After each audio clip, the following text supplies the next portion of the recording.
One তাসুমু Khairul লাকুম in কুনতুম তা'লামুন। রমজানে যদি তোমরা, এর আগে কয়েকটা কথা আছে যে কেউ যদি অসুস্থ থাকে, সফরে থাকে, তার জন্য রোজা অন্য সময় করে দিলেও হবে। এরপরে আল্লাহ বলতে বলতে শেষে বলেন ওয়ান তাসুমু খায়রুল লাকুম, যদি রোজা রাখতে পারো তোমাদের জন্য এটা ভালো হবে। এই যে খয়েরের অর্থ আমি প্রায় 33টা দেখেছি। তার ভেতরে 1 নম্বরে খয়ের শুরু হয় আমাদের শরীর থেকে। আপনারা জানেন 2017 সালে জাপানের একজন বিজ্ঞানী ইউশোনারি ওসামি, এই লোকটা অটোফেজির মাধ্যমে আবিষ্কারক নোবেল পর্যন্ত পেয়েছে। আমি ওনার জীবনী পড়ছিলাম কেন নোবেল পেয়েছে। দেখলাম উনি আমাদের এই শরীরের ভেতরে প্রায় 2 কোটি কোষ আছে।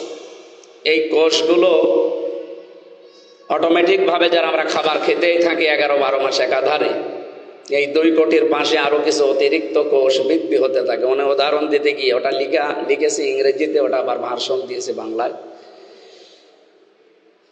উনি জানাতে চেয়েছেন যে আমরা এই যে গাছ বিভিন্ন ফসল আদি লাগাই, ফসলে সার দিয়েও ফসল বড় হয় না, অথচ আশপাশে যে আগাছা পরগাছাগুলো আছে এগুলো সার দেওয়া লাগে, এগুলো এত বাড়ে যে আসল ফসলই শেষে আর যে জোর পাবে সে জোর পায় না। আল্লাহর তৈরি করা এই যে কোষগুলো 2 কোটি, এগুলো শরীরকে কন্ট্রোল করার জন্য। 5.5 কেজি রক্ত আমাদের শরীরে প্রবাহমান, এটাকে রিফাইন করার জন্য এই কোষগুলো খুব কার্যকারী ভূমিকা পালন করে। যারা ডাক্তার আছে এরা ভালো বুঝবে। রক্তের ভেতরে এখন বিজ্ঞান দেখছে 5 প্রকার প্রায় ক্যান্সার হয় রক্তের ভেতরে। আমি তামিলনাড়ুতে কিছুদিন আগে ছিলাম, আমি দেখেছিলাম যে ওই জায়গায় খ্রিস্টান একজন ডাক্তার, ওনার পাশে একজন দোভাষী নিয়ে ওনার ভাষা তো তামিল, খুব কঠিন ভাষা, বোঝাচ্ছিলেন আমাদেরকে যে এই যে রক্তের ভেতরে 5 প্রকার ক্যান্সার হয় কেন, তার ভেতরে অন্যতম একটা এই যে অটোফেজির কথা উনিও বলছিলেন। অতিরিক্ত এই কোষগুলো যখন বৃদ্ধি হতে থাকে তখন 2টা জিনিস অটোমেটিক শরীরে বেড়ে যায়। একটা হচ্ছে ক্যান্সার, ওই যে রক্তে যেগুলো হয় 5 প্রকারের ভেতরে। 2 নম্বরে টিউমার। 2 প্রকার হয় আমরা জানি, একটা ভেসে ওঠে শরীরে আর একটা ভেতরে থাকে।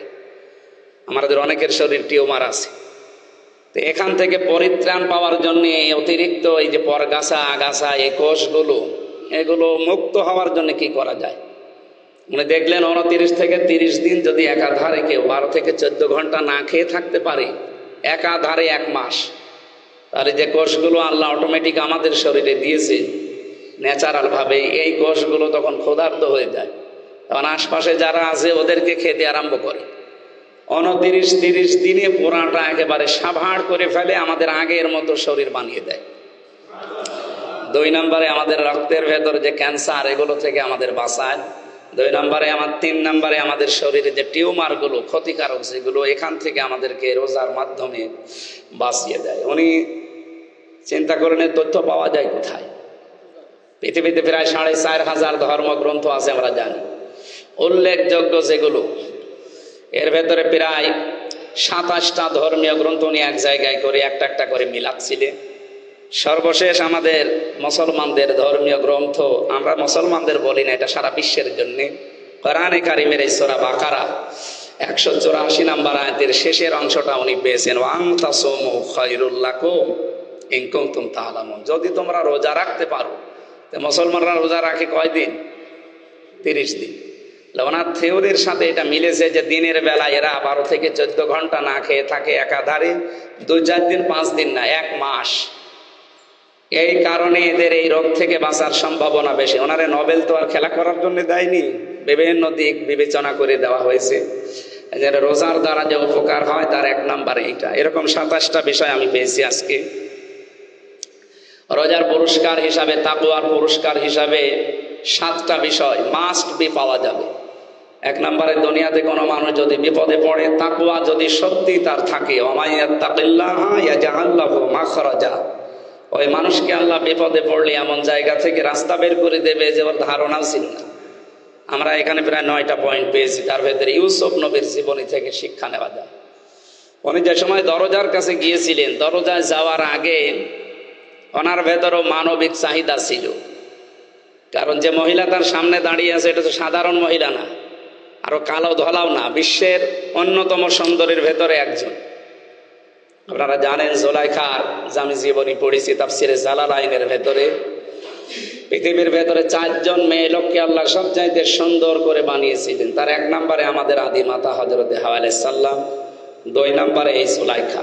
এত সুন্দর করে আল্লাহ মনে হয় কাউকে আর বানাননি। 3 নম্বরে নাম পেয়েছিলাম হযরতে ইব্রাহিম আলাইহিস সালামের প্রথম স্ত্রী সাহারা বা সারা রাদিয়াল্লাহু তাআলা আনহা। 4 নম্বরে আমাদের নবী মুহাম্মদ রাসূলুল্লাহ সাল্লাল্লাহু আলাইহি সাল্লামের ছোট মেয়ে ফাতিমাতুজ জোহরা রাদিয়াল্লাহু তাআলা আনহা।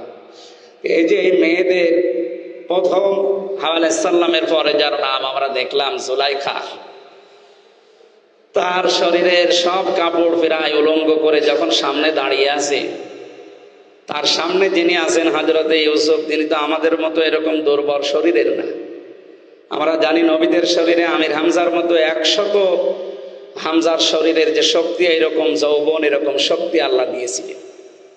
সেই রকম যৌবন নিয়ে তিনি দাঁড়িয়ে আছেন একটা বিশ্ব সুন্দরী মেয়ে লোকের সামনে। পরিস্থিতি কোথায় যেতে পারে আপনি নিজে এখন আঁচ করেন নিজের দিকে তাকিয়ে। এজন্য কোরআনের আয়াত আমি এখানে যারা আছেন সবাই তো জানা মানুষ। ওয়ালাকাদ হাম্মাত বিহি ওয়া হাম্মা বিহা, এটা জালালাইনে পড়ছিলাম যে ওয়ালাকাদ হাম্মাত বিহি ওয়া হাম্মা বিহা। আল্লাহ বলেন জুলাইখা যেমন রাজি ছিল, ইউসুফ নবীও রাজি ছিল। এরকম অর্থ করলে ঈমান থাকবে, কিন্তু বাংলা অর্থ তো এটাই আসে। যারা আছে জানি, জিজ্ঞাসা করেন আলেমদের, ওয়ালাকাদ হাম্মাত বিহি ওয়া হাম্মা বিহা। ইউসুফ নবী রাজি হয়ে গিয়েছিলেন, জুলাইখা যেমন আগেই রাজি ছিল। লাউলা বুরহানা রব্বি, যদি তার রব তাকে কিছু দলিল আর প্রমাণ না দেখাতেন। কি দলিল দেখিয়েছিলেন এগুলো আলাদা বিষয়। তার মানে তার ভেতরেও মানসিক যে চাহিদা জৈবিক, এটাও ছিল, কারণ তিনিও তো মানুষ। এরপরে তখন তার মনের ভেতরে যখন আল্লাহ রাব্বুল আলামিনের ভয় তৈরি হয়েছে ওই 2টা দলিল দেখার পরে, বুরহানা রব্বি, তার রব যাকে দলিল দেখিয়েছিলেন, 1 নম্বরে জান্নাতের একটা চিরকুট বা চিঠি, জিবরাইল আলাইহিস সালাম এটা সামনে এনে ধরেছিলেন যে আমি তোমার মালিক বলছি, তুমি কিন্তু ব্যভিচার করতে পারো না। 2 নম্বরে হযরতে ইয়াকুব আলাইহিস সালামকে আল্লাহ তার সুরত ধরে সামনে বসিয়ে দাঁড় করিয়ে দাঁড়িয়েছিলেন যে এই যে তোমার বাবা। সন্তান যত খারাপ হোক, বাবার সামনে কিন্তু এই কাজ করতে চাই না। তার বাবা এসে বলেছিল, মনে হচ্ছে যে ইউসুফ আমি তোমার বাবা বলছি, তুমি কিন্তু জিনা করতে পারো না। এই দলিলগুলো দেখার পরে তিনি কিন্তু দৌড় দিয়েছিলেন। আমরা তাফসিরে জালালাইনের বর্ণনা বলছি এবং ফি জিলালিল কোরআনের, উনি দরজার কাছে 7টা দরজায় জানতেন যে তালা লাগানো। প্রথম দরজায় যাবার পরে কিন্তু দরজা খোলে নাই, উনি দাঁড়িয়েছিলেন। পেছন দিকে যখন জুলাইখা দৌড় দেওয়া আরম্ভ করেছে, উনি যখন একেবারে দরজার কাছে পেছনে তাকাবেন, সামনে তাকিয়ে পেছনে ঘুরে দেখেন জুলাইখা, সামনে তাকিয়ে দেখেন দরজা খোলা। এই যে ইত্তাকিল্লাহ ইয়াজআল লাহু মাখরাজা, সত্যি যদি কেউ ভয় যেটা করা দরকার আল্লাহকে ওইভাবে করে কঠিন পরিস্থিতিতে, এমনি আপনি কোনো কাজ নেই, কাম নেই, কোনো পরিস্থিতি নেই, ভয় করি আমি আল্লাহকে, এর দাম নেই। এরকম কঠিন পরিস্থিতিতে ঈমান বাঁচিয়ে রাখা যেখানে বড় কঠিন, এইরকম জায়গায় যদি সত্যি কেউ আল্লাহকে ভয় করে আল্লাহর ভয় অবলম্বন করতে পারে, এই মানুষটাকে আল্লাহ এমন জায়গা থেকে সাহায্য পাঠাবে ওর কল্পনাও ছিল না।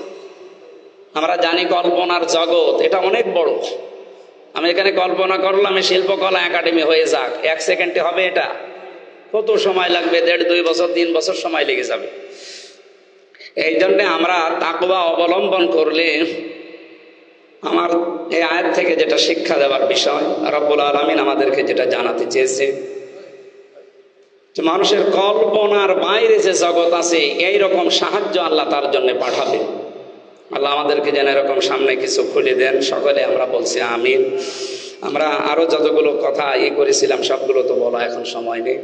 এই আয়াত থেকে মূল শিক্ষা পেলাম এইটা, তাকওয়া অবলম্বন করলে সামনে শয়তানের ওয়াসওয়াসা, কুমন্ত্রণা, কুচিন্তা আসলেও আল্লাহর পক্ষ থেকে বাঁচার একটা গ্যারান্টি পাওয়া গেল। এই আয়াত থেকে আমরা যেন বাস্তবতায় মিলিয়ে চলতে পারি আমাদের জীবনকে। সকলে বলছি আমিন।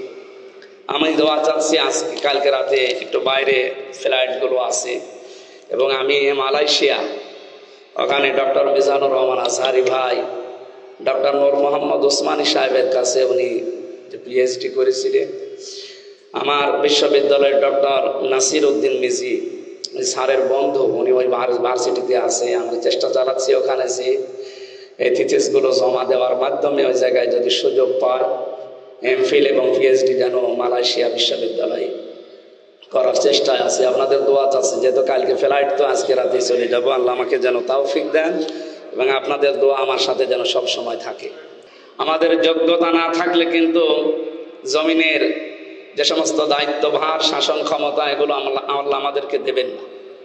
এই জন্য আমাদের উচিত আমাদের যোগ্যতা অর্জন করা তাকওয়ার মাধ্যমে এমন জায়গায় যে যেই বিভাগে আমরা কাজ করি ওই বিভাগের শিক্ষা এবং প্রশিক্ষণ নিয়ে একেবারে যোগ্য যদি হতে পারি, আল্লাহর ওয়াদা আল্লাহ ঠিক রাখবেন। এই জন্য লায়াস্তাখলিফান্নাহুম ফিল আরদ, লামে তাকিদ নুনে সাকিলা দিয়েছেন। এত গ্যারান্টিযুক্ত শব্দ আল্লাহ দিলেন, অথচ আমরা প্রায় 54 বছর হয়ে গেল এখনো সেই জায়গায় যাওয়া দরকার, যেতে পারি না। আল্লাহর কথা তো মিথ্যা না।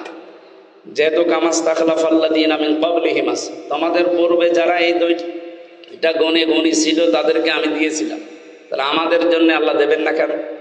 সুতরাং আমাদের তাকওয়া অর্জন করার জন্য শয়তানের যে কুমন্ত্রণাগুলো আসবে সামনে, আমরা যোগ্যতার সাথে প্রশিক্ষণের সাথে ওইগুলো যেন ওইভাবে মোকাবেলা করার চেষ্টা চালায়। আল্লাহ আমাদের তৌফিক দিন।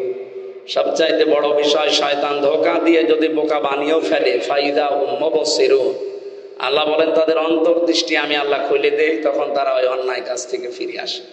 আসসালামু আলাইকুম।